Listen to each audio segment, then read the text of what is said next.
فرماتے ہیں سارے نبی ستائے گئے، میں سب سے زیادہ ستایا گیا۔ حضور فرماتے ہیں سارے تڑپائے گئے، میں سب سے زیادہ تڑپایا گیا۔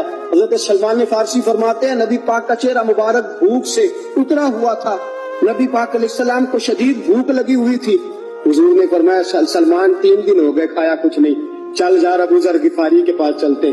فرمایا ابو ذر غفاری کے باغ میں گئے، جاتے ہی میں نے حضرت ابو ذر غفاری رضی اللہ تعالیٰ عنہ کے باغ میں جاتے ہوئے جناب عثمان غنی کو بھی لے لیا، جناب ابو بکر و عمر و علی کو بھی لے لیا۔ پہنچے، جا کے میں نے کہا کہ ابو ذر 3 دن ہو گئے نبی پاک نے کھایا کچھ نہیں، 2 جہاں کے شاہ ہیں پاس کچھ رکھتے نہیں، 2 جہاں کی نعمتیں ہیں ان کے خالی ہاتھ میں، فقر اختیاری ہے، نبی پاک نے خود اس کو اختیار فرمایا، 3 دن سے کھایا کچھ نہیں۔ فرماتے حضرت ابو ذر رضی اللہ تعالیٰ عنہ کی آنکھوں میں آنسو آ گئے، کہنے لگے یار مجھے پتہ ہی نہیں، کسی نے بتلایا ہی نہیں، میں تو سویرے بھی پیٹ بھر کے روٹی کھائی اور حضور اس عالم میں۔ فرماتے گھر گئے، ایک بکری تھی اس کو ذبح کیا، اپنی بیوی سے کہنے لگے جلدی جلدی روٹیاں پکا، جلدی جلدی سالن پکا، تجھے پتا مصطفیٰ نے 3 دنوں سے کھایا کچھ نہیں۔ دوستو عرب کی گرمی دنیا میں مشہور ہے، صبح کا روزہ رکھا ہے نا آپ نے، اور اب ظہر کے بعد اٹھنا مشکل ہو جاتا ہے، عصر کے بعد بولنا مشکل محسوس ہوتا ہے، لیکن میرے دوستو 3 دن کا روزہ بغیر افطاری کے روزہ، میرے نبی کریم علیہ السلام کے صحابی اپنی بیوی سے کہتے ہیں جلدی کر 3 دن ہو گئے حضور نے کھایا کچھ نہیں۔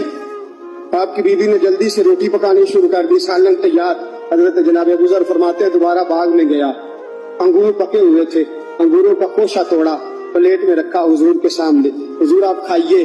اتنی دیر میں روٹیاں پک کے آ جاتی ہیں، سالن پک کے تیار ہو جاتا ہے۔ فرمایا حضور ایک کھجور اٹھاتے منہ میں رکھتے ہیں، پھر بڑی دیر سوچتے رہتے، پھر ایک انگور اٹھاتے منہ میں رکھتے، بڑی دیر سوچتے رہتے، پھر ایک انگور اٹھاتے، بڑی مشکل سے 2-3 انگور حضور نے کھائے اور گہری سوچ میں حضور رہے۔ فرماتے ہیں اتنی دیر میں روٹیاں پک کے آ گئی، سالن میرے نبی پاک کے سامنے آیا۔ جب روٹیاں پک کے آئیں، سالن سامنے آیا، حضرت سلمان فرماتے ہیں حضور نے ایک روٹی اپنے ہاتھ پہ رکھی، 2-3 بوٹیاں اٹھا کے رکھی، چاروں کونوں سے روٹی لپیٹ کے حضرت سلمان کے ہاتھ میں دے دی۔ فرمایا سلمان جا فاطمہ کے گھر دے آ، میں نے 3 دن سے کچھ نہیں کھایا، فاطمہ نے 7 دن سے کچھ نہیں کھایا، میری بیٹی فاطمہ 7 دن ہو گئے سیدہ بھوکی ہے۔ تو عزت والے نبی کی عزت والی بیٹی 7 دنوں سے گھر میں بھوکی بیٹھی ہے، وہ شکایت نہیں کرتی، وہ لبوں سے بولتی کچھ نہیں، وہ جانتی ہے میرا باپ دین کی تبلیغ میں نکلا ہے۔ میرے رسول پاک صلی اللہ علیہ وسلم نے فرمایا گھر جا اور جا کے حضرت فاطمہ کو یہ دے آ۔ 7 دن گزر گئے، فاطمہ کے حلق سے لقمہ نہیں